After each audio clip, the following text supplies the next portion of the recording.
Agora sim, começamos formalmente. Porque às vezes tem perguntas que eu peço para ver na reunião anterior. Então, nas reuniões anteriores, se vocês têm a paciência de ir assistindo, vocês vão encontrar muitas respostas. Hum? Há coisas que explicarlas novamente levaria, pode ser, 5 minutos, 10 minutos e tiraríamos tempo daquilo que vemos na semana, né? Por exemplo, disso que vamos ver hoje. Então, as respostas às coisas mais básicas estão na reunião, estão nas aulas. E agora vamos criando dinâmicas também, né? A dinâmica dessa semana que eu respondo uma pergunta lá aqui no grupo, nosso grupo de WhatsApp. Essa pergunta que pode vir pelo YouTube também. Porque no YouTube a pessoa assiste mais tranquila, surge uma dúvida, aí deixa a sua pergunta e eu posso responder aqui. Ou na próxima semana, ou se não, eh, ou se não, como foi feito ontem, né? A resposta lá no grupo de WhatsApp, certo? Então, assim nos vamos alinhando e vamos criando uma dinâmica legal, onde todos possam perguntar e também todos não dependam, às vezes, dentro da reunião, de perguntas que não estão diretamente associadas à reunião. Está legal também, mas vamos supor, surgem perguntas muito dissociadas da reunião, ali eu respondo então através do grupo. Ou se realmente, sabemos que todo tem a ver com todo, né? Mas esta divisão por porções, porque a Torá, por exemplo, não está dividida em nenhuma porção, isso é aleatório. Isso posteriormente se divide em porções para estudo. Mas se nós fôssemos ler, lemos tudo junto, certo? E tem muitas coisas que parecem estranhas hoje, mas as letras também estavam todas juntas. As separações, muitos significados, as pontuações foram dadas mais tarde, né? Mas foi escrito num pergaminho todo como aquele que escrevia o entendia, né? Lo entendia seguramente o que eu estava escrevendo. Mas hoje tem coisas que não entendemos e temos que reconhecer também aquilo que não entendemos. Se tem uma interpretação clara em função de algo que já estudamos, tudo bem. Mas se não, esperaremos e a resposta virá. Por onde vem a resposta? Sempre vem pela nossa própria vida. O que acontece no nosso dia a dia, se nós observamos, estamos atentos, temos todas as perguntas ali e temos todas as respostas.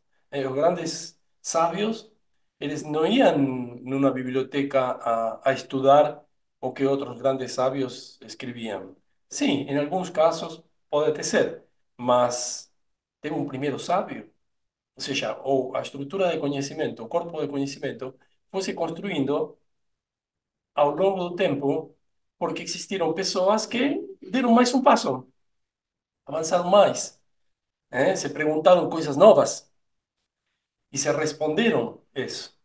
Talvez não da forma, não existe uma forma correta também de se responder. Assim como não existe um mestre de Kabbalah nem um estudante de Kabbalah. Não existe, são inventos. Não tem tal coisa. Ou um professor de Kabbalah. Claro, que os rabinos tenham tomado isto como... Mas os rabinos, o problema é que a maioria não teve tempo de estudar Kabbalah, porque estudou rabinato, né? Então, isto da Kabbalah é algo que depende de um caminho interior, um caminho que você decide, né? Através de tua decisão que você vai avançar ou vai dizer, não, isto é muito complicado. O que acontece com algumas pessoas. Algumas pessoas reclamam, mas é complicado. Então, saem porque é complicado. E vão buscar coisas mais simples, né? Que alguém lhes diga o que elas têm que fazer. Que não tem pior atraso espiritual do que alguém te diga o que você tem que fazer com a tua espiritualidade, né? Por isso eu falava dos grandes sábios. Estamos num mês que depois deste mês é o Rosh Hashanah, né? O início do ano. Aná é ano em hebraico. Então, Rosh, cabeça, o início. Início de ano, Rosh Hashanah. Isso vai ser nos primeiros dias de outubro. Até lá nós estamos num mês que chama Elul, que é um mês de energias, vamos dizer, propício, não só para você estudar, para você entender, para você praticar, né? É um mês que, inclusive, em algum momento, isso fica nomeado nessa porção dessa semana, que chama Kitetze, né? Eu vou mostrar agora algumas frases e vamos ver porque uma das mais polêmicas, talvez, através desta porção, se alguém que se considera religioso, é porque não leu esta porção. Ajá. Se alguém se considera religioso, porque não leu, né, essa porção dessa semana. Porque quando lê a porção dessa semana e vê as coisas terríveis, aparentemente, em modo literal, tem gente que diz, não, eu só leio a Bíblia e sigo a Bíblia. Tudo bem. Então lê essa porção. Deuteronômio 21, lê esta porção. 21, 10 a 25, mais ou menos. E vai ver se você continua sendo religioso, né? Porque é muito duro as coisas que você lê lá. E se você não entende que não está falando disso físico, que está falando de algo mais, de uma abstração, de algo... Por isso eu mencionei que a gente vem trabalhando as porções, vem trabalhando a alma sobre o corpo, né? A alma se impondo ao corpo físico. Por que é tão difícil? Por várias razões.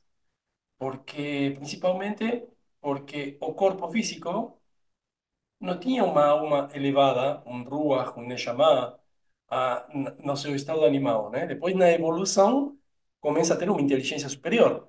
Então, quer dizer, o corpo físico leva uma vantagem ali. 40, 50, 60 mil anos, uma vantagem importante, onde o corpo físico fazia o que queria, quando queria, e atendia a todos os desejos mais primitivos. Só que depois, os mundos começaram a ser destruídos, inundados. ¿Por quê? Porque quando o corpo físico está no comando, a dor e o sofrimento pode ser grande.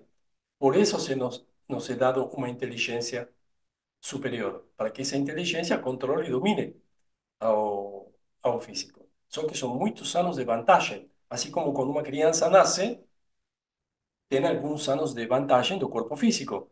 Diz que quer para si, que quer prender, que é só egoísmo. E está muito bem.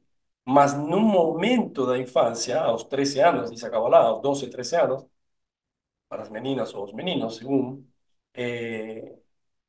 a alma tem que se posicionar, ou seja, tem que começar a receber conteúdos y conceitos más elevados, porque si no, o corpo continúa dominando ese instinto de querer para sí, ¿eh? Y conflicto y rebeldía y todo lo que ya sabemos. Esta porção tem uma parte, por exemplo, onde diz que quando o filho adolescente é costumaz, egoísta, é beberrão, inclusive diz a Bíblia, e comilão e beberrão, tem que levá-lo aos anciões que posteriormente o levarão para ser apedrejado e morto. Então, isso está literal nesta porção desta semana. Por isso digo que se alguém se considera religioso e apegado à Bíblia, tem que entender que esta porção pode fazer estragos, né? Se você a leva e a entende um nível literal, né? Ao nível da historinha. Como alguém vai mandar matar o próprio filho, apedrejado. Bom, para a tranquilidade de todos, não tem nenhuma evidência que isto tenha acontecido. O Sanedrino, os anciões, nunca mandaram matar pessoas, né? E muito menos jovens, né? Que se comportavam mal.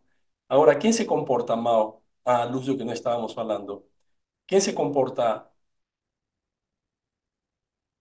eh, com base nos instintos? O corpo, ¿no? Entonces siempre tenemos que entender que estas son metáforas para... ¿Por qué son metáforas? Porque esa sabiduría precisa estar oculta. ¿No? Sabemos a través de la Kabbalah que las primeras tabuas, esas que fueron quebradas, tenían todo este conocimiento de forma clara, no precisaba de metáforas. Mas después aparece algo que se llama o anjo da morte, que dice que o hombre, o ser humano, no merecía todo este conocimiento.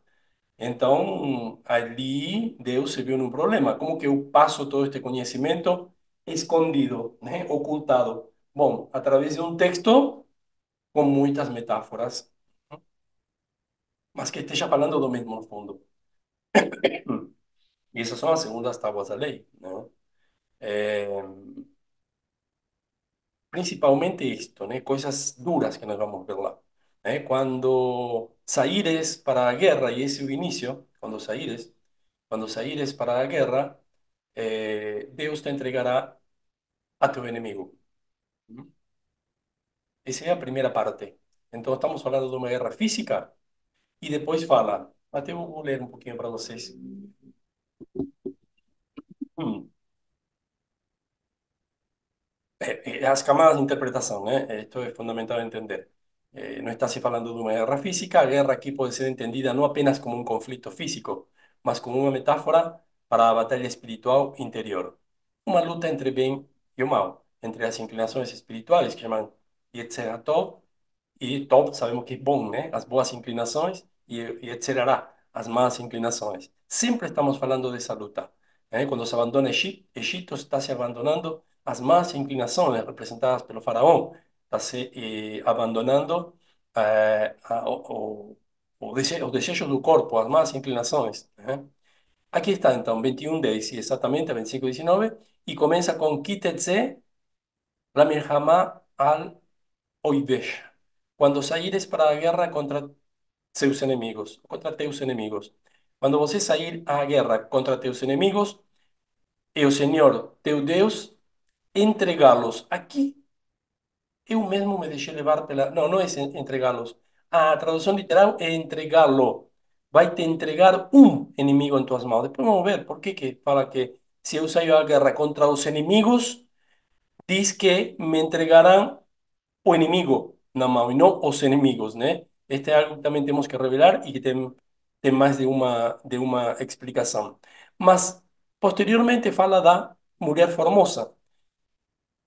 No parágrafo 11 diz: E vires entre os cativos alguma mulher formosa e te apaixonares por ela e quiserdes tomá-la por mulher, tú a levarás a tua casa, ela raspará a cabeça e cortará as unhas, e tirará o vestido de seu cativeiro e ficará em tua casa. E chorará seu pai e sua mãe durante um mês inteiro, e depois poderás estar com ela, e tu serás seu marido, e ela será tua mulher. Isto também está na sequência da Parashá. Só temos que entender que aqui está falando de tomar uma mulher, de levá-la para casa, e as traduções ou as interpretações religiosas falam de que é uma prostituta, porque tem as roupas sujas, né? Mas não é exatamente isso. Primeiro temos que entender que na época bíblica, só os tzadik, os justos, iam para as guerras. O rei Davi tinha um exército de 1000 tzadikim, seria como 1000 justos, né? E é impossível que um justo se entregara às debilidades da carne, ou sequestrasse, ou violasse, ou alguma coisa assim, estuprasse uma mulher. Isso não é possível. Por isso ele os escolhia por muitas razões, né? Principalmente porque a força de um conjunto de 1000, ou de 100, ou de 10, vamos ver aqui estamos entre, bom, aqui vamos supor 20, 30 pessoas. A força de um conjunto, de nosso conjunto, é muito. Agora vamos acrescentar algo, ¿eh? É muito mais poderosa que 1000, 2000, 100.000. O rei Davi se enfrentava com um exército de 100.000 soldados. Quando é muito mais poderosa? Quando essas, aqui estamos em 30, tudo bem, 30 almas estão alinhadas no mesmo propósito, ¿eh? Quando 30 almas, ou 20 almas, ou um grupo de 10 almas estão alinhadas no mesmo propósito, com o mesmo pensamento, a mesma ideia, ¿eh? Isso pode derrotar, vencer 1000, um exército de 1000 ou 100.000, ou a quantidade que. Isto é algo muito claro, né? Aqui nós estamos representando, de repente, a energia de 100.000 pessoas, de 200.000 pessoas, né? Ou seja, se nós operamos uma transformação, se você muda tua percepção, se eu, neste ida e volta, mudo minha percepção ou ajusto minha percepção, todos nós, a cada dia, precisamos avançar, porque senão regredimos, né? Avançar no nosso entendimento espiritual. Ese alinhamento entre un grupo de personas, y esto no tiene nada a ver con hacer cosas en grupo, meditar en grupo, no. Hay individualidade somada, que é diferente do que o conjunto de um grupo. Estamos falando de 20 individualidades, ou neste caso, porque senão o rei Davi teria buscado 1000 homens, pronto, qualquer um, né? Porque um grupo é muito forte, porque o grupo, a oração do grupo, não. 1000 tzadikim, 1000 justos. Qual que é nosso caminho aqui? É esse caminho dos justos, justamente, de entender que além do bom e do ruim, do que eu gosto e eu gosto, existe um caminho justo, um caminho reto, um caminho que me leva para o crescimento. Por isso eu falei que além deste grupo, existem grupos de criação de realidade, onde você vai é, num nível mais profundo. Não quer dizer que com o nível Kabbalah você não consiga criar realidade, mas todas as ferramentas têm esta parte de precisamos entendê-la muito bem. E quando aplicamos, temos que aplicá-las com certeza. Uhum. Então, lá não diz que se você vencer a guerra, podia ser, né? Ou quando você capture os soldados, quando esteja em guerra, quando você dispare. Não. Lá diz quando saíres para a guerra. E isto é fundamental entendê-lo. Sair para a guerra quer dizer um ponto de atitude, um ponto de decisão, onde você decide sair para a guerra, enfrentar teus próprios inimigos. Quando falamos de inimigos, então, para deixar claro, porque aqui estamos falando de isto, guerra e inimigos, estamos falando de baixas consciências. Ah, mas as baixas consciências estão no outro. O outro é aquele que tem... Não, em nós também.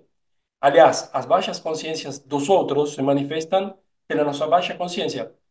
Não nos juntaríamos nem conheceríamos aquela pessoa se não for pela nossa própria baixa consciência. Por eso pueden nos apresentar determinadas coisas em nossa realidade, para que entendamos que isso está funcionando desde nós e por algo que chama afinidade de formas, eu me aproximo daquilo. Ou das pessoas que digo, "Oh, olha essa pessoa que errada que está, por exemplo. Sim, mas o que está me mostrando de mim? Se viéssemos com um espelho retrovisor, seria mais fácil, mas não temos um espelho como os carros. Então não consigo ver senão através do outro que está operando em mim. Por eso que aquí estamos hablando de conciencias, baixas consciências. Consciência de querer receber para si mesmo, só receber para si mesmo. Está errada a consciência do bebê que quer receber para si mesmo, é egoísta, não, mas depois precisa evoluir. Temos um tempo e um momento onde desejamos receber todo para nós mesmos, mas depois precisamos evoluir a partir de um pensamento, de uma ideia, de uma decisão. Então, quando você se encontra em problemas ou situações caóticas, e isto é muito relatado nos grupos, e, enfim, diariamente nós temos pessoas que relatam situações muito caóticas, o ponto de inflexão, o ponto de mudança, o ponto de luz é exatamente esse, quando a pessoa decide sair para a guerra contra esses automatismos. Você não tem uma guerra contra o cigarro, uma guerra contra a obesidade, uma guerra contra o frio, uma guerra contra a fome, uma guerra contra a falta de dinheiro, uma guerra contra... Não, você tem uma. Por quê? Porque vamos supor que você me dissesse, não, eu estou tentando largar o cigarro. Tudo bem. Quando você vai tomar essa atitude? Quando você vai sair para a guerra? Na hora que você decide que isso já não existe mais na tua vida, o que acontece? O que está escrito de forma muito clara aqui? Deus te entregará na tua mão o teu inimigo. Qual que era teu inimigo? O cigarro? Pô, te entregará isso na tua mão. O problema é que você nunca decide. O dia que você decida, não, esse é meu inimigo, de eu querer todo para mim, estou perdendo todos os negócios. Só os outros estão fazendo negócio. Por que que eu não negociei quando era um momento e eu ganhava uma quantidade, não sei, de dinheiro? E eu perdi essa possibilidade. Porque eu queria tudo para mim. Esse é um inimigo. Quantas vezes aconteceu isso? Muitas. E na hora que eu tinha que me controlar, e eu gritei, ou eu bati em alguém. Não era aquele momento que você tinha que decidir sair para a guerra contra esse teu inimigo interno. Agora, esse exercício de sair para a guerra contra esse inimigo interior é o mesmo. A decisão é a mesma que você toma para o cigarro, para a economia, para o autoritarismo, para qualquer coisa. É a mesma decisão, não é diferente. Não é que, bom, agora eu venci o cigarro, agora vou sair para outra batalha. Já te entregou na tua mão o poder. Né? Quando você sair para a guerra, teus inimigos, né? Tá muito claro, vamos buscar as palavras-chave. Você sair para a guerra, inimigos te entregam na tua mão. O que poderia te entregar então o Criador na tua mão? Uma chave. Uma chave para você abrir todas as portas. Porque a chave sempre é a mesma. Se tua chave hoje é o medo vai te pedir sair para qualquer guerra, para todas as batalhas. Né? E você já vai se encontrar perdedor de início. Então, falamos de tzadikim, dos 1000 tzadikim, dos 1000 justos do rei Davi, e todo teu corpo, todos teus órgãos, que se direcionam. Aí você já tem os 1000 guerreiros. Pelo menos estamos falando de 248 órgãos, que estão lá na Torá como mandamentos, cada um corresponde a um órgão ou a um osso, e esses mesmos estão na tua alma, na tua alma tem órgãos espirituais. Mas então, um exército de órgãos alinhados para avançar, para você dizer, não, estou saindo para a guerra. Com quê? Com todas as minhas forças.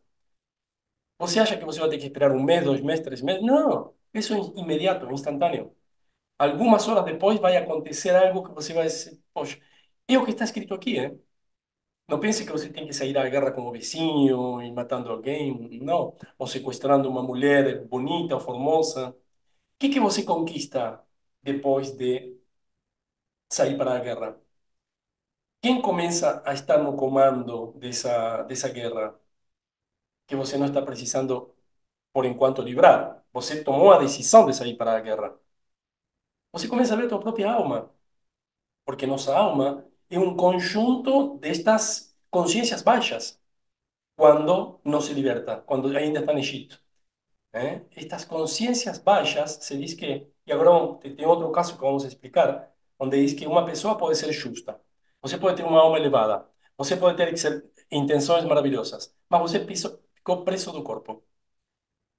E a metáfora que está no Zohar é que se criou um tecido ao redor de tua alma, como se fosse teu coração, um tecido que o isola. Bom, se criou um tecido ao redor de tua alma em camadas, com tudo isso que você tem para vencer. Então você perdeu de vista, tua própria alma. Mas quando você sai para a guerra e Deus te a entrega nas tuas mãos, você vê começa a ver tua alma pela primeira vez como uma mulher formosa. Aí que está a mulher formosa. E por que ela tem essa roupagem? E tem que tirar sua roupagem suja, diz ali num dos parágrafos. Porque essa roupagem suja é justamente esse tecido que se criou ao redor, por isso diz roupa, né? Tecido, que se criou ao redor de tua alma. Você começa a revelar, a ver a luz de tua alma. E isso que acontece nesse exato e preciso momento, quando você diz, eu sou muito mais poderoso do que um corpo físico, que fica doente, que se debilita, que isso, que aquilo, que envelhece. Eu sou muito mais poderoso, porque minha alma não envelhece, é formosa, maravilhosa, ela transcende. Quando você começa a ver isso, você quer levá-la para tua casa, ou não? Essa é a mulher formosa. E quando diz que a mulher formosa chorará seus pais durante 30 dias, está se falando, está se referindo nesse mês de Elul, né? Até começar um novo ciclo. Todos são ciclos, né? Começar um novo ciclo, só que, bom, tem que passar esse mês, mesmo que seja o Criador está colocando nas tuas mãos as energias para você superar a situação. Ainda está colocando um mês de luz, de brilho, mas se você não faz nada para superar tuas próprias limitações, para superar tuas consciências baixas, e não se trata só das próprias consciências baixas, se trata de todas as consciências baixas. Porque esto de que también tiene otra interpretação, esto de que Deus entregará nas tuas mãos, você sai contra os inimigos. Outra interpretação de outros sábios ou cabalistas diz que esses inimigos se chamam, são dois, e se chamam anjo da morte e se chamam desperdício de sêmen. Não homens o desperdício de sêmen, sino fora, ou seja, fora de uma relação sexual, o sêmen que vai para sem controle. Isso chama ou é o principal alimento do anjo da morte. Eh, ¿A quem te entrega, então, o Criador, nesse caso, e segundo essa explicação?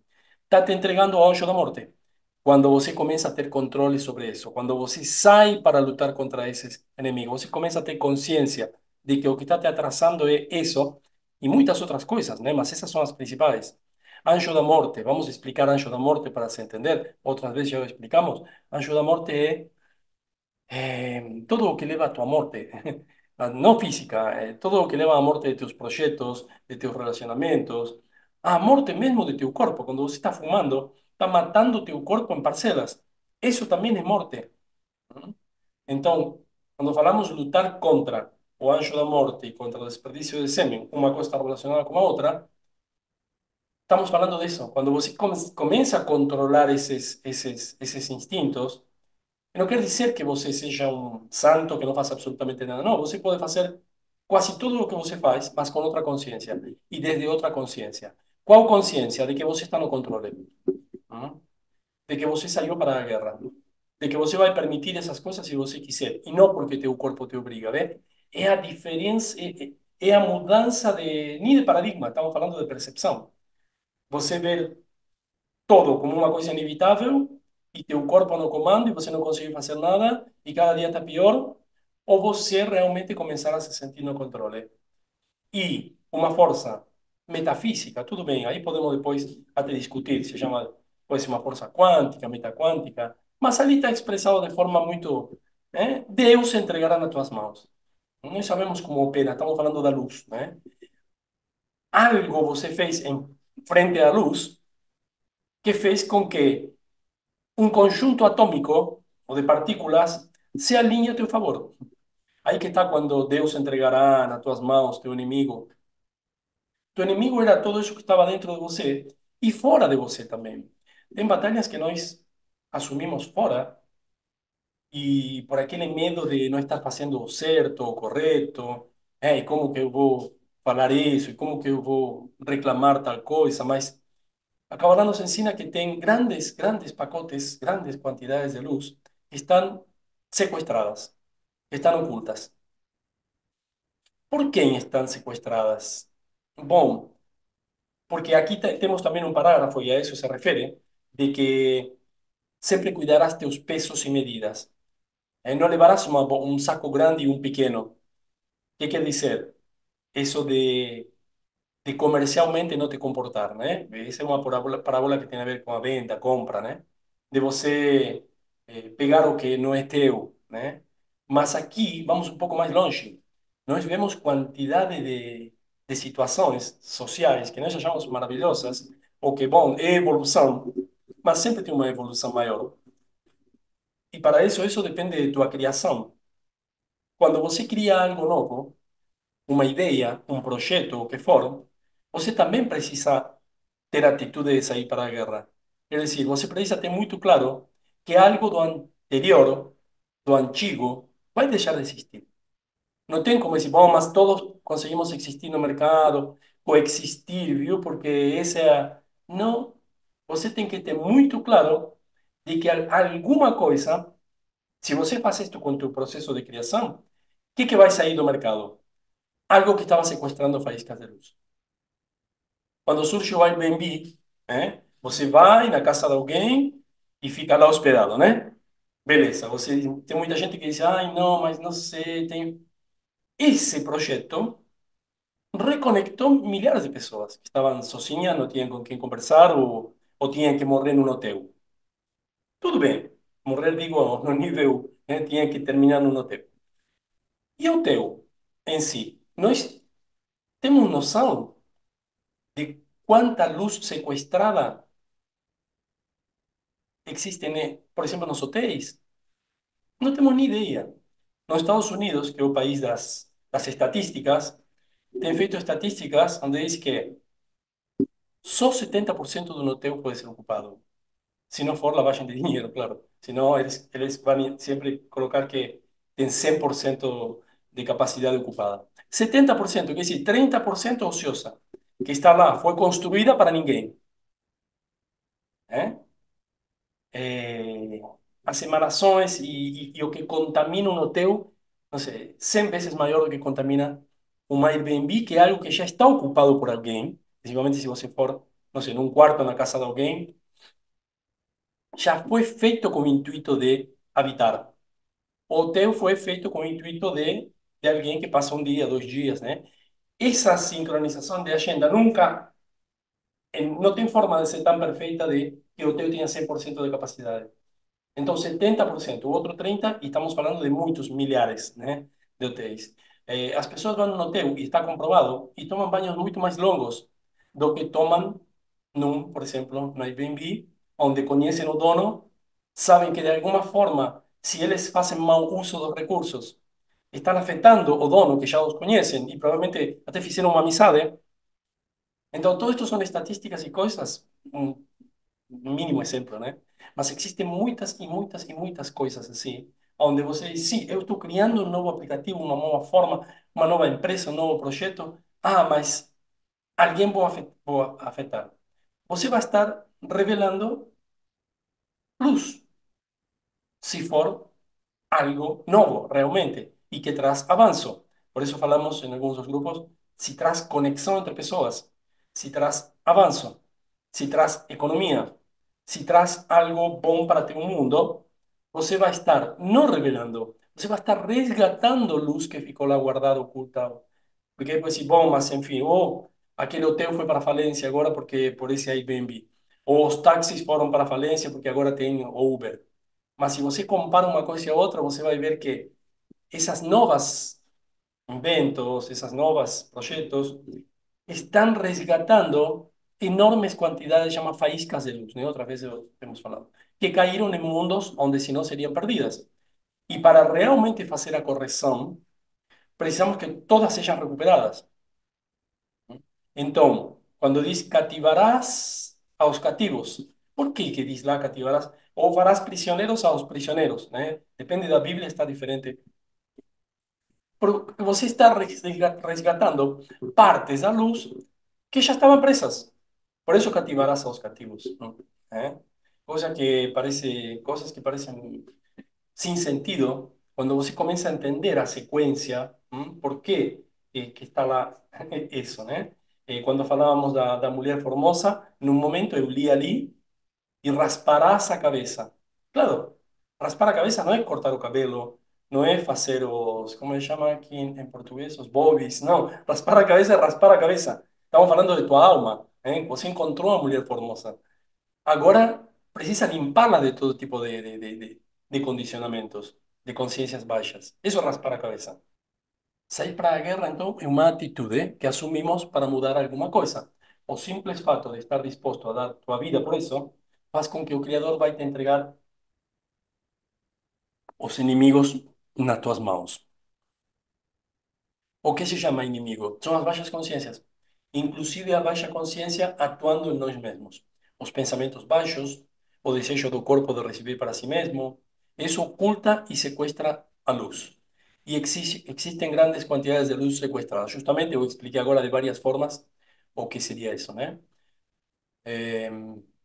Quando você vai criar algo que seja disruptivo, realmente transformador, na medida que você faz isso sem recuar, ou seja, avança para a guerra, para essa guerra, o sistema te entrega um resultado na própria mão, que vai além de tua criação, porque coloca teus inimigos para te servir de apoio. Eh, Além de tua criação, quer dizer, eu esperava ganhar tanto com esse projeto, você vai ganhar o dobro, né? Pelo tipo de projeto e porque você não recua. Os inimigos então vão se mostrar assim que você tomar essa decisão. Mas se você continua avançando, eles se desintegram. Eles se desintegram, desaparecem, não existem mais. Ou seja, os inimigos também são uma ilusão nossa interna. O problema é que os inimigos são aquela ilusão que te impede de avançar, né? Na medida que aceitamos o novo, esses velhos inimigos aparecem para quê? Aparecen para querer librar una batalla y sabemos que es lá que eles se esconden grandes porções de luz. Estamos falando de internos y externos, ¿eh? Cuando você tenta avanzar, ahí prácticamente tentan se reabsorber todos los paradigmas, tus limitações, tus medos, y la misma cosa acontece externamente, no acontece só internamente. ¿Mm? Vamos ver se temos mais uma. Ah, isto passou passando a limpo, então. Outra interpretação, quando Deus diz entregará nas tuas mãos, que existem duas formas de perder luz. Uma é através do anjo da morte e a outra através do derramamento de sêmen, sendo um dos principais alimentos desse anjo. Não alimentá-lo de nenhuma das formas que foi mencionada faz com que Deus te entregue a força desse anjo em tuas próprias mãos para que você o transforme em teu poder interior.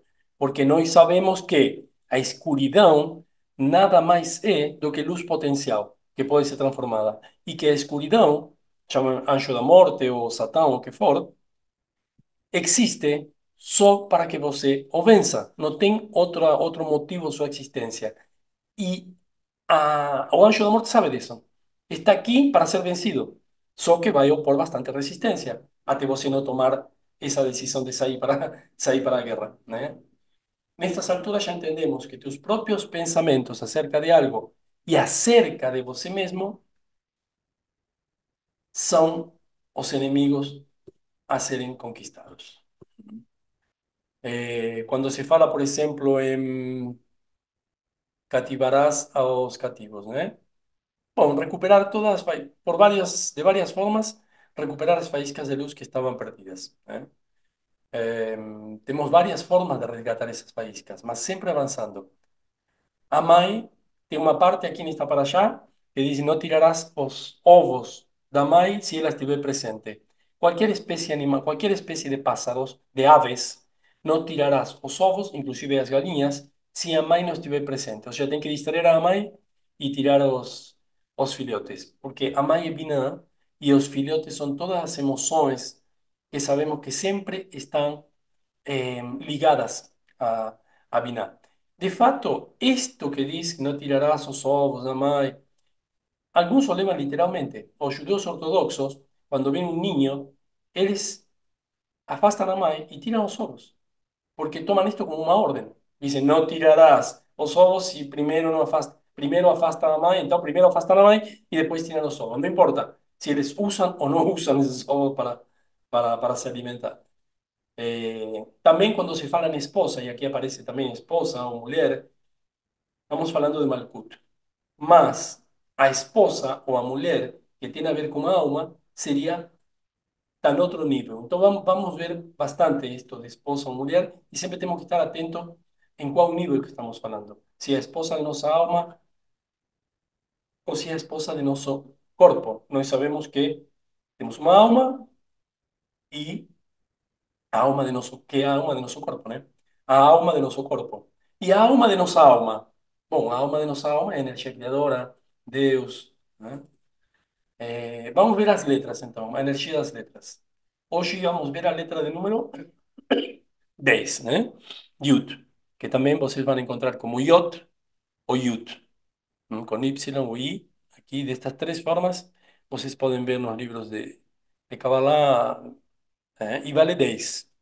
Esto nos leva já para significados e simbolismos num nível bem interessante, né? O primeiro segredo da Yud, que é a menor de todas. Y todos los trazos de todas las letras comienzan con yud. No importa cuál letra, todas você inicia con un punto. Inclusive en todas las lenguas, você inicia con un punto. Entonces, a yud o yod se asemelha a un punto. Porque a Yud capta a misericórdia do mais alto do mundo divino e a faz descer para a mente que medita. A letra Yud é um ponto, uma semente, é o DNA da ideia. É a menor, mas contém tudo. Seu poder abrange os outros poderes. A Yud interage entre o mundo metafísico e o mundo físico, da mesma forma que sabemos que a Aleph interage no mundo metafísico. Bom, a Yud seria uma semelhança, vê que uma vale 1 e outra vale 10? Só tem un cero más. Então está diretamente relacionada com a unidade. Com qual unidade? A unidade da árvore da vida, que tem 10 sefirot. Então, a Yud também representa, vou mostrar uma imagem que está mais abaixo aqui. A Yud também está representando aqui, né? A árvore da vida. Esta é a posição da Yud, entre Hokmah e Keter. ¿Mm? Ou seja, agora vamos ver que ela também está simbolizando toda. Porque aquí que se localiza, ¿eh? A benevolencia y a presencia divina, más se distribuye por toda árvore, ¿cierto? Eh, o topo está en Keter y a cauda en Hokmah representa toda árvore. Cuando soletramos o abrimos a Yud, aparecen nuevos conceptos. Yud Vav Dalet. Voy a mostrar esto que estamos soletrando. Es la primera letra del tetragrama también, ¿eh? Yud, Yud He Vav He. Aquí yo coloqué una imagen que no se corresponde al texto, mas todo bien. Esto sí se corresponde. Aquí estamos hablando de que la letra Yud, aquí en esta palabra dice Yud, es como si fuese un Ni, un oso, o Vav, que sería en este caso un U, y o D, ¿eh? Yud. A Yud vale 10, mas veja bem, entre a Vav e a Dalet também valem 10. O que entendemos em Kabbalah? Que a Yud está grávida de outra Yud. dentro de si mesma, quando se soletra, ela tem outra Yudi, porque tem duas letras que somadas valem 10. ¿Se entende? Son todas, estamos hablando de un libro de Kabbalah que no es tan complejo, más precisamos acompañar para ir entendiendo. Y si vos acompañan todas las aulas, van a entender más ainda, ¿no? Esa guerra espiritual puede ser entendida como un esfuerzo de retornar a un punto de origen, o sea, voltar a pureza da alma, vamos a decir, porque estábamos hablando de esto, ¿no? De, de, de raspar o cabelo, ¿no? De tu alma, así, voltar a un punto de origen onde todo começou. Em Yud há uma constante busca por justiça e moralidade, que ressoa como energia concentrada em Yud. A mínima, mas a mais poderosa força divina. Nesta Parashat vemos o desafio de equilibrar o poder e a força nas batalhas e interações sociais com a necessidade de manter a humildade e submissão à vontade divina. Palavras que iniciam por Yud simbolizam futuro, porque nos fala de um potencial de transformação. Yud é uma semente, como falamos. E uma semente vai crescer para onde? Para o passado? Não, para o futuro. Né? Yud é um potencial. Então, por exemplo, a primeira letra de Yud é o tetragrama, o nome que representa toda a árvore. O tetragrama é isto aqui. Representa toda a árvore. Todo o sistema. Yud é um sistema de energias. Começa com quê? Com Yud. Vocês acabam de ver, lá em cima um Yud. E esta palavra, Israel, começa com quê? Com Yud. Não estamos falando de uma terra, de um país que está em guerra, não, estamos falando de um estado interior, quando falamos em Israel, e isto repetimos geralmente nas nossas aulas, que Israel é um estado interior de consciência. Esse estado de consciência mais purificada, que estávamos falando antes, chama Israel. Estar em Israel é, por exemplo, estar no terreno da meditação cabalística. Se está em Israel. Todos estamos em Israel na hora de meditar. A palavra, por exemplo, Yasud, que significa ele se desviará, começa, vê sempre de direita a esquerda. Yud, Samech, Vav, Resh. E a palavra Yelesh também, quer dizer, ele irá, vê? Em futuro. O que mais temos aqui? Yom, agora estávamos falando, não estávamos falando de Yom Kippur, mas Yom é o dia, né? Yom Kippur, o dia, perdão. Yud, Vav, e aqui temos um mem fechado, né? Yom. Yovel, que seria o ano do jubileu. Cada 50 anos tem um ano de renovação, de jubileu, né? Também começa com Yud. Então, tudo o que simboliza, a maioria das palavras, só que se você olha no hebraico moderno, podemos levar à confusão. Estamos falando do hebraico bíblico, tá? Então, a Yud carrega potencial de futuro, de todo o que será criado, seja através da pequena semente, como através da pequena gota de sêmen. Por isso, em Kabbalah também se interpreta a Yud como uma gota de sêmen. Ela coloca a semente em Hokmah, inseminação, nós podemos chamar de meditação. Quando meditamos, estamos colocando uma semente, para que haja uma gestação nas sefirot seguintes, e um dar à luz en Malkuth. O sea, cría futuro, cría eventos físicos. A letra Yud constituye por sí só un nome divino. Ela é arquétipo da semente, representando o ponto de origem. A Yud é o DNA da ideia, sendo a menor das letras. Ela contém tudo em seu interior. Seu poder abrange e engloba todos os outros poderes. Quero que vocês deem uma olhada aqui. Aqui. É uma palavra que tem três letras. A primeira, que seria a da direita, é Yud. Vê que uma letra pequena é a menor de todas. Ela está alinhada em cima, mas aqui tem metade do tamanho. A vezes representa até menor, bom, metade do tamanho das outras letras, né? Pode ver aqui também. Pode ver aqui também, a primeira, esta que está mostrada aqui, é uma letra pequena. Porém, ela guarda grandes quantidades de energia, concentra grande quantidade de energia. Eh, Y si crea futuro, ¿por qué no fue a letra escogida para criar un mundo? Lembran, como todas las letras se presentaron a frente del Creador, en un desfile, esto está en libro de Esplendor, y vamos a ver el relato, vamos a reproducir el relato da criação, onde a letra Yud se presenta perante o Criador y pede que un mundo sea criado con ela.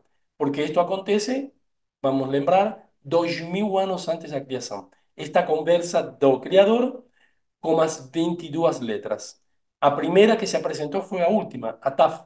Então, Nessa sequência da apresentação, a Yud é uma das últimas, né? Das 10 últimas que se apresenta perante o Criador. Ele já tinha rejeitado 12 letras. No relato, sendo uma das últimas letras a se apresentar, Ayud se aproxima do Criador com grande humildade e, ao mesmo tempo, com consciência de seu poder e importância. Duas coisas que parecem um oxímoro, né? Mestre do universo, seria adequado que o mundo fosse criado através de mim, pois sou a letra que inicia o teu nome, o nome sagrado Yud. O Criador responde a Ayud con grande respeto, reconociendo su santidad e importancia, y dice: Tú serás a primera de todas as letras, mas não com você eu criaria o mundo. Tu foste destinada a outro papel maior e mais oculto. Veja que interessante essa conversa. Então, o Criador não cria um mundo com Yud. A resposta de Deus a Yud revela que, embora ela seja a letra que simboliza o início de todo, como ponto inicial da criação, ela não seria utilizada para criar um mundo físico. Em vez disso, a ajuda está reservada para os aspectos mais elevados e espirituais deste mundo físico, assim como o Aleph está reservado para os aspectos mais espirituais do mundo metafísico. Aqui sabemos que existe uma energia oculta que precisa ser revelada. Eu falei antes, uma energia sequestrada, oculta. A Ayuda está fazendo um trabalho nesse sentido. Claro que o veículo para isso somos nós. Quem coloca as letras na meditação somos nós, né? E onde aparece a Yud pela primeira vez no relato da criação? Vamos ver. A Yud aparece na primeira palavra do relato da criação, na palavra Bereshit. Quer dizer que, de uma ou outra forma, aparece no princípio, porque Bereshit significa no princípio, né? Então, não é a que cria, mas aparece no princípio. É a quinta letra, a Yud. Nossa alma é Yud. Un ponto de luz, una centelha de divindade com toda a essência de Deus e com todos os seus atributos. Yud pode ser visto como ponto de potencial criativo. Na física e na filosofia, o conceito de ponto ou singularidade é algo que contém a energia e o potencial para gerar formas complexas ou mais complexas. O Yud, como a menor letra, simboliza o começo de qualquer manifestação, seja uma ideia, seja uma decisão ou seja uma ação. A Parashá Itetze, esta que no estamos viendo, o acto de salir a la guerra, puede ser visto como una manifestación de un proceso de tomada de decisiones y acciones focadas. A guerra, no sentido simbólico, es una luta por transformación, donde se utiliza energía física, emocional o social para alcançar um objetivo. Assim, o Yud simboliza o começo desta ação transformadora, o ponto onde o potencial começa a ser realizado. Mas já bem que, novamente, estamos falando que uma energia potencial, só você pode dominar uma energia potencial, só você pode controlá-la e só você pode saber qual que é a medida dessa energia para criar o que você precisa criar. Vamos conectar Yud agora com a meditação. Já conectamos com a Parashá. Como mencionado, Yud adicionada a una palabra indica futuro. De ahí deducimos que cuando meditamos Yud podemos crear eventos futuros con la fuerza de visualización. A Yud está ligada ao mundo da emanação e a Sefirá chamada Hokmah, na árvore da vida. Hokmah se divide em duas palavras, Koach, força, e Ma, seria a força do ser humano, destinatário das bênçãos que vem de Hokmah. A força de Hokmah é a força de criar eventos físicos através da meditação. Beleza? Que tal então se fazemos uma meditação em Yud, entendendo que estamos indo por um ponto de luz dentro da nossa própria alma. Yud seria nossa alma, seria um ponto onde se inicia todo. Nós chamamos o ponto inicial. Todo o que seja a partir de tua alma, tuas intenções, tua quantidade de amor, todo o que tem a ver com isso, inicia num ponto, inicia em Yud. Né? Por isso é interessante a gente, agora, em função disso, fazer a meditação. E esta imagem que nos traz ajuda num nível, como se fosse dentro de uma estrela, de um ponto de luz, e ajuda ainda mais luz. Né? Então, o que nós vamos começar? Vamos começar com respiração profunda para chegar num estado de calma mental, como eu falei. preferentemente com as costas retas, a palma das mãos para cima, e entramos num estado de concentração, respirando pausadamente, mas profundamente. E agora visualizamos um pequeno ponto de luz à nossa frente. Se você visualizou uma vez a imagem que você tem aqui na frente, você pode fechar os olhos se for mais fácil para você e visualizar um ponto de luz, bem no centro de tua visão interior. Esse ponto representa uma yud, o início, o início de todo. Aqui você está se elevando por cima do que ideias, identificações, né? Todo o que possa passar pela tua cabeça, tentar se concentrar todo na yud como se fosse agora voltar ao início. Volto a um ponto inicial. E o ponto inicial sabemos que não está no nosso corpo, né? Está na nossa alma. Então, é um ponto da alma. A yud aparece com uma letra agora minúscula, né? Como aparece na imagem. Mas você sabe que esse ponto tem um potencial infinito de criação. Na medida que você observa a pequena letra, imagine que ela é uma semente, que é a semente de todas as ideias, de todos os teus pensamentos, de todas as tuas criações. Esse é um ponto que tem o DNA, tem a informação de tudo o que poderia ser na tua vida.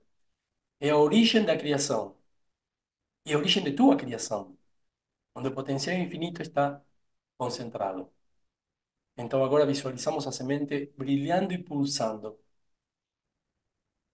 com uma luz interna, como se estivesse cheia de vida, né? De poder latente. A semente está ali pronta para se manifestar em tua realidade. Agora sim, começa a sentir interiormente que essa luz está dentro de você. Essa luz que pode representar uma manifestação do que você imaginar, do que você quiser, é a luz do início. Esse pequeno ponto de luz representa o início de toda a criação. Assim como o mundo foi criado a partir de um ponto de contração, o Yud, que é o primeiro lampejo de manifestação, é o primeiro ponto de criação de tua realidade. Lá está todo o que existe e todo o que ainda será o potencial para criar tuas ideias, para criar tua realidade.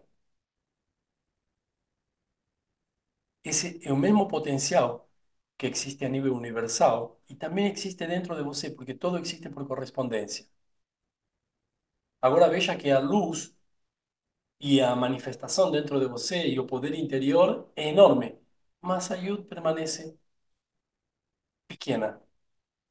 Ela te dá um poder enorme, mas ela permanece pequena, ou seja, ela está manifestando humildade. Assim que, da mesma forma, quando teus projetos, tuas ideias, teus resultados crescerem, se você consegue se manter pequeno,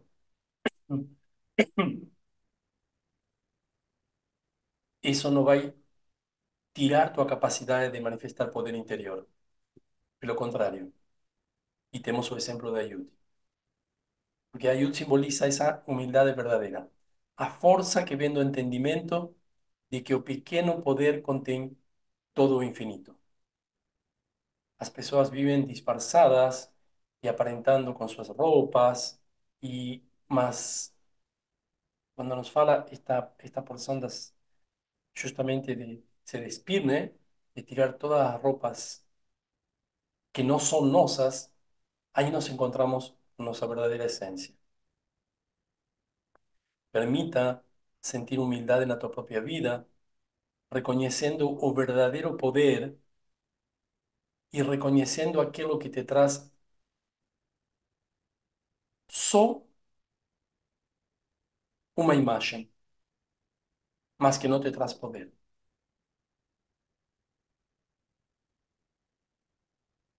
Sente que ao cultivar essa humildade você se torna um recipiente para a sabedoria, um recipiente de sabedoria e de poder. Permite agora que a Yud comece a se dissolver e a integrar com teu ser interior, que a semente comece a crescer dentro de você. semente de luz. Sente essa semente em potencial agora dentro de você, pulsando com possibilidades infinitas. E que se você não escolher tuas possibilidades, se você não escolher o que você vai fazer com essa energia, ela vai se desperdiçar. Agora presta atenção em volta do teu corpo, sente teus pés no chão, tuas mãos nos teus joelhos, respira novamente algumas vezes. Ao inspirar, imagina que está inspirando o potencial criativo de Yud. Solta o ar e junto com ele qualquer tensão ou dúvida. Mas soltar é soltar verdadeiramente. Novamente, vamos a inspirar um potencial infinito e expirar dúvidas, incertezas e tensões. Aos poucos, abrimos os olhos mantendo em nossa mente e em nosso coração a presença de Yud e o entendimento de que carregamos dentro de nós todo o poder da criação. Bom, acabamos de meditar em Yud, vou dar um pequeno resuminho. A energia da, eh, que traz esta porção. Extraímos uma semente desta porção para semear em nossa própria vida, que é a seguinte, que a disposição para sair à guerra contra nosso lado mais animal, menos consciente, faz com que nenhuma guerra física seja necessária. Este é o, vamos dizer, o grande ensinamento que nos traz esta porção. Quando a gente se dispõe a avançar, seria sair para a guerra, nenhuma guerra física se faz necessária. Sempre que estabelecemos uma guerra física é porque ainda não vencemos nos principais inimigos, né? Estão os microfones abertos. Ou não reconhecemos esses principais inimigos. É, Horácio, João, uma sempre coisa que mostrando você. presença. Muito bem. Parabéns. É, lembra que no começo, quando você começou a fazer as explanações, você falou sobre algo que está nos envolvendo, né? E Uhum. isso daí também é aquilo que outros, vamos chamar, segmentos chamam de véu, seria esse véu aí? Sí, podemos ir un poco más, avanzar un poco nessa explicação. Esse véu, vamos dizer, ou esse tecido, é uma rede que vai se formando, Isso. que vai É. impedindo que nossa alma fique visível, né? Então, o que fica visível é o corpo, e o corpo, o que é que acontece? As pessoas querem vesti-lo e maquiá-lo, e o corpo, né? Mostrar isso, mas depois isso é o que traz mais vazio na vida das pessoas, porque a alma está dentro desse tecido. Por isso, quando tem outras interpretações, né, desta porção, e uma delas, que é muito bonita, muito interessante, é que esse entregar na nossa mão, ou esse resgate de faísca, muitas vezes se trata de resgatar uma alma. Né? De repente, nós estamos todos aqui, 20, 30, depois tem 300 pessoas lá assistindo o vídeo, mas provavelmente tudo isso aqui seja para que uma alma seja resgatada desse lugar, dessas profundezas, que senão se perderia, e nada pode se perder, né? É Uhum. uma alma justa. Às vezes organizamos eventos e decimos, mas não vieram 100 pessoas, vieram 3. Tudo bem. E veio uma. De repente, essa uma é a que tinha que estar ali, né? Porque é uma alma que está oculta entre as outras. Você não vai ver nada diferente ali. Você não vai Sim. perceber nada. Mas ela está justamente com todo esse tecido, né? Ao redor. Que é o tecido de todas as consciências baixas, né? O próprio corpo tece isso, né? Tá. Para que a alma não seja relevante, né? Graças. Estamos falando do mesmo. Sim. Quem que ia perguntar aqui? Eu, Sim. Horácio, Sim. é, como que a gente pode falar sobre o Yudi no nascimento e na nossa morte, nesses dois momentos? Uhum. Uhum. É claro, porque existe um caminho do sutil ao denso, né? Que inicia em Yudi. Do sutil ao denso. Da gota a um corpo denso, um corpo físico. E um crescimento. O ideal é que esse caminho de morte, vamos dizer, do corpo físico, porque nossa alma não morre, ou seja, a Uhum. Yud não morre, seja o caminho inverso, do físico ao sutil. Ou seja, que sim, tá bom a metáfora, podemos pensar que tudo inicia e finaliza em Yud. Uhum. Sim, assim como nosso corpo físico, diz, somos do pó e voltamos para o pó. Nossa alma não. Nossa alma nasce da luz e volta para a luz. Mas algumas frases, quando dizem que a gente vem do pó e volta para o pó, está mostrando desde onde fala essa pessoa, desde o corpo. Horácio, quando você Sim, falou na Bíblia houveram várias mudanças de nome, várias, a várias. gente observa que não foi só uma mudança de nome, foi uma mudança de identidade, de alma também, né? Nas Bom, pessoas que depende, fizeram a depende. mudança de nome. Depende, o próprio Deus muda de nome, né? Porque quando Sim. está fazendo alguma coisa, chama Elohim, ou Hashem, ou que lá o quê. Depende do que estiver fazendo e onde o estiver fazendo, viu? Então, a partir desse princípio, já diríamos que só que, claro, uma vez, viu? Mudam de nome uma vez. Não, já não falamos de Deus, falamos dos que são mudados na Bíblia, né? Por quê? Porque vão para um nome iniciático, para um nome onde depois de eu entender determinadas coisas, o próprio Cristo muda seu nome também, mudamos para isso que nós já aprendimos, entendemos? Quer dizer, nosso corpo físico e nossa alma, esse conjunto, recebe um nome. Mas depois evolui, né? Por que não trocar esse nome para essa evolução? Né? Mas é algo assim, bem mais sutil. Temos que entendê-lo muito bem. E não está mudando de nome todos os dias, porque isso não. Horácio, boa tarde. Sim, boa tarde. Horácio, sobre o nome, tem pessoas que durante a vida elas mudam o nome por causa de vibração, essas coisas. Isso tem algum significado? Que o quê? O nome da pessoa, o que Ah. você fala, o nome, é só o primeiro nome ou é todo o nome? Porque tem Hum, pessoas que têm dois nomes e tem pessoas que durante a vida trocam de nome, do primeiro nome. uhum, Por causa é, de vibrações, etc, etc. Isso tem algum significado? É algum em- chamado? É alguma coisa? hum, hum, chamado da alma. É que assim, tem tanto, tanto acerca do nome, tanto acerca do nome. Por exemplo, o que faria com que você mude o nome e mude tua vida? Só você vai mudar se você adquirir um entendimento profundo. E depois, sim, uma consequência de, pois uma mudança de nome. Mas não que através de mudar um nome vai mudar toda a tua vida. Porque você continua sendo a mesma pessoa, com as mesmas crenças, as mesmas situações.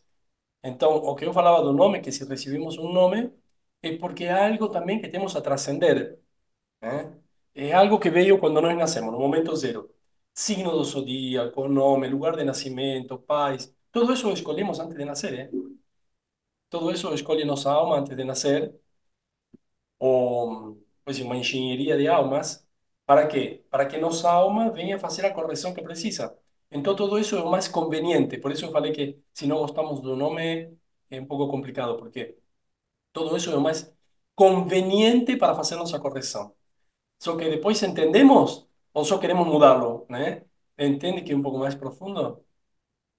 É, se eu digo, mudo o nome, então muda a minha vida. Não, para mudar a minha vida, tenho que entender o mundo de outra forma, entender aonde que estou preso, e de onde que eu estou percebendo o mundo, o que que eu estou fazendo com minha palavra. E já tivemos várias aqui de sábado aulas, né?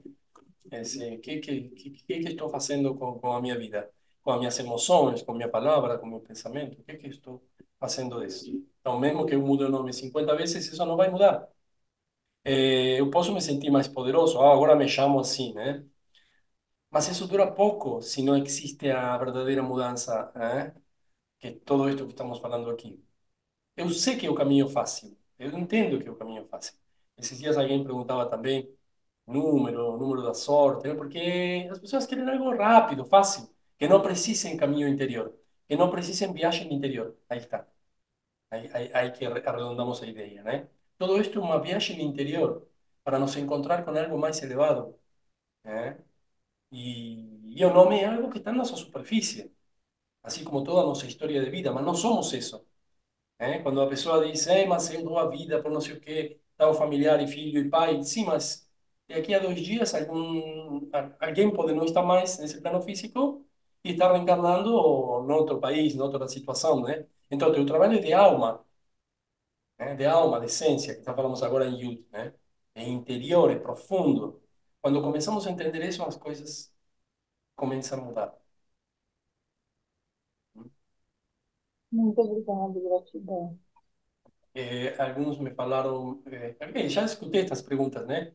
Tal pessoa mudou o nome e virou milionário, sim, tudo bem. Aí eu escutei, né? Depois de 3, 4 anos, no jornal, tal pessoa morreu em um acidente. Bom, esse era o milionário que você disse que mudou o nome e tinha tanta sorte, né? E se não, seja, porque como temos falado aqui, né? Até os acidentes são coisas que nós provocamos, né? Assim como uma doença, assim como algo que está falhando e que eu preciso entender. E muito fácil, se eu não estou contribuindo para a correção do mundo, se eu não estou elevando luz, se eu não estou... Bom, o sistema te descarta, né? O sistema não descarta. É, Gerard, eu sim, queria te fazer uma pergunta. No sim, Salmo claro. 139 existe um versículo que diz que quando nós éramos substância informe, ainda no ventre de nossa mãe, todos os nossos dias já estavam escritos. Como se Uhum, interpretaria isso na luz da uhum, Cabala? uhum. Uma predestinação? Sim, a maioria das coisas estão escritas para essa alma que está descendo. Por exemplo, está descendo uma alma e ela recebe uma parte de alma chamada Nefesh. Depois aos 40 dias, depois aos 3 meses, depois aos 7 meses, depois quando nasce, depois 7 dias de nascido, vamos recebendo partes de alma. Faz de conta que são códigos de DNA, né? É código de barras, né? Que tem uma informação lá, para nós. Essa informação é tipo uma folha de rota, né? Uma informação. Mas nós estamos aqui para mudá-la. Ou seja, sim, tem coisas que estão pré-determinadas, que é o que eu escolhi que iria acontecer nessa encarnação. Tudo bem. Para aprender o que vim aprender, aí que está a parte. Para aprender o que vim aprender, né? Porque quando você fala na gestação e no nascimento e até os 13 anos, como eu falei, é todo forças, o que chama forças do mal. São todas forças do mal. Ou seja, tem uma inteligência divina aí. Agora, aos 13 anos, bom, aí tem a possibilidade de mudar, mas ninguém vai te obrigar a começar a dar força para a tua alma. Ninguém vai te obrigar a isso. É o livre-arbítrio. É o livre-arbítrio. Tem uma coisa importante. Tem uma correção a ser feita. Se nós a fazemos desde dentro, a luz a faz. A luz vai fazer a correção. Ou seja, porque no final, a luz tem que se manifestar 100% como era no início. Então, só que a correção, quando a luz faz a correção, dói muito. Dói muito. Como a gente diz também, ou você faz a correção desde dentro, ou algo te corrige desde fora. E você vai lá mudando o nome, fazendo isso, achando que... Mas chega uma hora onde isso chama uma sal, né? A cortina, chama a Kabbalah. A cortina desce. Então, todas as possibilidades de você criar tua melhor versão, tua melhor realidade, de se transformar, de ressuscitar, porque suscitar uma nova alma chama ressuscitar. Não precisa morrer o corpo, né? Você suscitando uma nova percepção, uma nova alma, um novo ser dentro de você. Os grandes sábios da antiguidade, o tzadik, que eu falei agora, tinham até 40, 50 vezes ressuscitavam. Quer dizer, suscitavam uma nova alma, né? É como nascer de novo na própria vida. Por isso, muitas culturas antigas dizem que nós estamos mortos e às vezes tem gente que nasce o corpo nasce e morre e a pessoa não nasceu. Nacer, em todo este contexto, é criar presença, criar uma consciência. E a presença não é só um nome. A presença é muito mais do que isso. É uma consciência, uma decisão, um poder interior, uma inteligência. Existe a consciência do corpo, mas dentro da consciência do corpo tem, por exemplo, todo é difícil, tudo é violento, só vou conseguir com sacrifício, se não fizer muito esforço. Essa é a consciência do corpo, que não está errada, porque nada está bem ou mal, mas é uma consciência do corpo que vai fazer com que todo seja sacrificado para você, né? E tudo bem, é o que aí que vai acontecer. Vai acontecer esse plano que já está traçado. Se você não muda nada, uma consciência do corpo, de sacrifício. Sacrifico algo hoje para ver se eu ganho algo amanhã, né? Mas a alma aí não intervém muito. Só o corpo, né? E você vai chegar até onde teu esforço físico chega. Trabalhar muitas horas para ganhar um dinheiro, isso é chegar até onde chega teu corpo físico. Tuas horas de teu tempo durante o dia de energia, se esgotou a energia, aí tua realidade se limitou por isso. O convite é justamente entender que a alma tem uma energia expansiva muitíssimo mais poderosa do que a energia do corpo.